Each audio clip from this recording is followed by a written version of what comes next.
Hey everybody, it's Marie at RV Camper. Today is Monday. I'm not really sure of the date. I've been putting off this video, but this morning I got an email from a friend from grammar school. I meet with 3 girls from grammar school every year, and they all live in Illinois, where I'm from. And she watches my videos, and she saw the one of the Adventureland in my costume, and she said, "Oh, it sounds like you're having a lot of fun." And I thought, boy, she should know what I'm going through. But so I'm going to tell you anyway. I just didn't know when to do it and how to say it. So I am sitting outside because I've been cooped up in my trailer for over a week with the pneumonia, and it's not contagious, but I just don't, I just want to be careful what I'm breathing.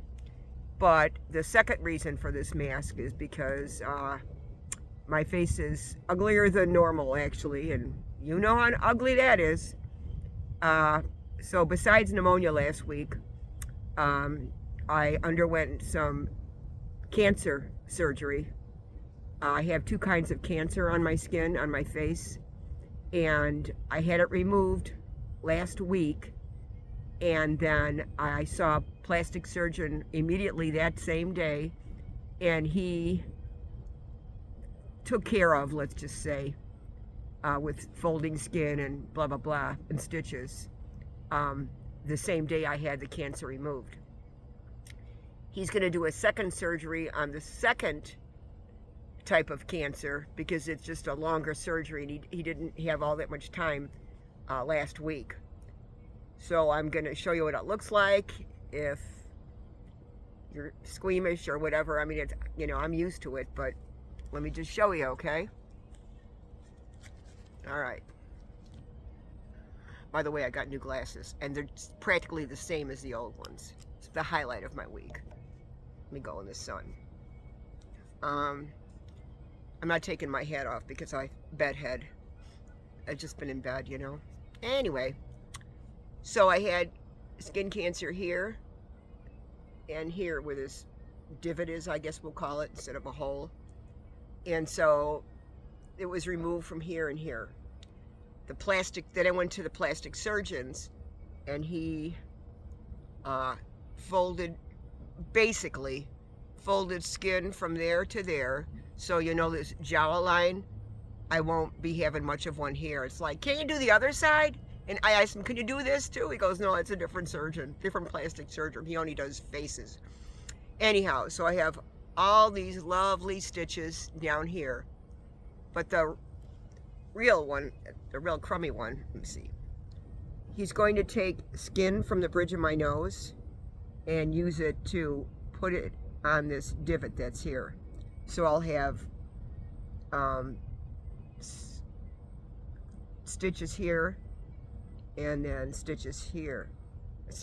He'll cut skin from here, and then he'll stitch it, and then he'll put the skin over this, and then he'll stitch it. So then I'll have, more bruising.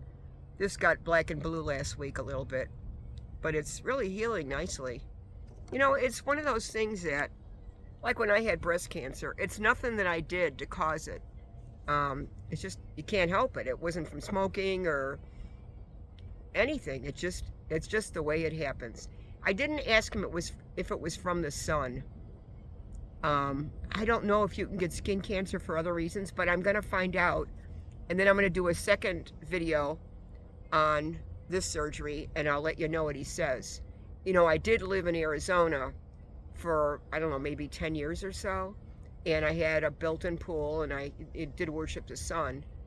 But I don't know what to tell you, So I just wanted to let you know, and I'm okay with it. I mean, I'm okay with it. There's nothing I can do about it other than just see my doctor, and the pneumonia is getting better. Did I tell you how I found out I had pneumonia in the first place?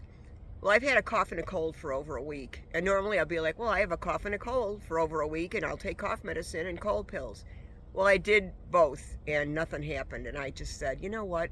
I'm just going to go to the doctor and see if I can get some stronger medicine. So I went to urgent care last Wednesday, I believe, because my surgery was Thursday.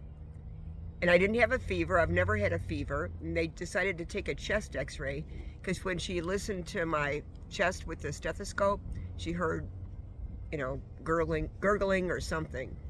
And then they came back and said, you have pneumonia. I'm like, wow, I was shocked. So it really tires you out. I don't know if it's from all the coughing or what, or just the difficulty in breathing, but it just tires you out. I'm gonna put this mask back on. So anyhow, so that's how I found out I had pneumonia. But the other thing that I gained out of that appointment is she called me that night and she said, oh, how you doing? I said, okay. She said, by the way, you also have a hiatal hernia. Now, I was told that many, many years ago, but nobody ever seemed concerned about it. My grandmother had that too, my mother's mother. Now, what happens with a hiatal hernia with me is my food gets stuck like in my throat, I'll say. Not really sure where, but somewhere in here. And it's really uncomfortable. And sometimes I have to get rid of it, if you know what I mean. Or sometimes I just bear with it. But it's going on for many years. It's hard for me to eat white meat of chicken and also beef. Pork is pretty good and fish is the best, so I do eat a lot of fish. But, you know, the fact that it gets stuck there is just disgusting. And it's not comfortable, you know. So, I'm going to wait till I go to Arizona or come back to Iowa perhaps next year. Well, I am going to come back. And I'll have the surgery done then. I said, you have to put a tube down my throat because I will gag to death. She said, it's laparoscopic. So they go in from the outside. They make 3 incisions. So I'm like, maybe she can get rid of my turkey neck. Anyway, so that's what's going on. I'm just one big scientific experiment or medical experiment. I really am okay with it though. I mean, like I said, what am I going to do about it? Cry? I haven't cried. I'm pretty much in shock about this long incision here though. Yeah, I'm pretty shocked. The cancer was just this little thing, but they have to take more for the biopsy to make sure that they get it all. They have to, you know, take a bigger portion and then they look at it, and I had to wait there an hour until she got the results, and then she just bandaged me up and I went to the plastic surgeon. I hope I'm not babbling. So but that's why they had to make such a big opening. And then, like I said, the reason the stitch is so long, the stitches, is because the plastic surgeon basically took skin and kind of overlapped it. So we'll see what happens with that. So I did not do my scare actor this past weekend because number 1, the pneumonia, and I'm outside with the scare actor, and number 2, I wearing a mask now because I knew I couldn't put makeup on over this, so I opted for a different costume. And oh my gosh, the mask would have just annihilated my face. It's really heavy and stuff. So hopefully I'll go back to work Friday, and I'm going to actually get a different mask because the one that I have is really heavy. It's really heavy and sharp and blah, blah, blah. So that's the story. I'm sorry I'm babbling. I just want to make sure I cover everything. So that's that. Lovely, isn't it? Ugh. Disgusting, actually. See, men, you had your chance when I was halfway ugly. Now I'm like really ugly, and you know, I'm out with the trash. Just kidding. Well, I'm okay. What can I say, you know? Everybody take care of yourself. And also, I want to tell you, thank you so much for watching my videos. This week, perhaps Wednesday, I will have another video on the haunted houses and scare zones at Adventureland. Everybody works really hard for it, and it's just a lot of fun. It's really satisfying to be able to scare the crap out of people, if you want to know the truth. No, but they laugh, you know, they love it. And when the children come through, if we're not supposed to scare them, or certain adults, they wear a lit up ghost necklace, and then we don't, you know, scare them. But that's my story, everybody. I want you to have a great week, and I'll be talking to you soon. Take care. Love you all.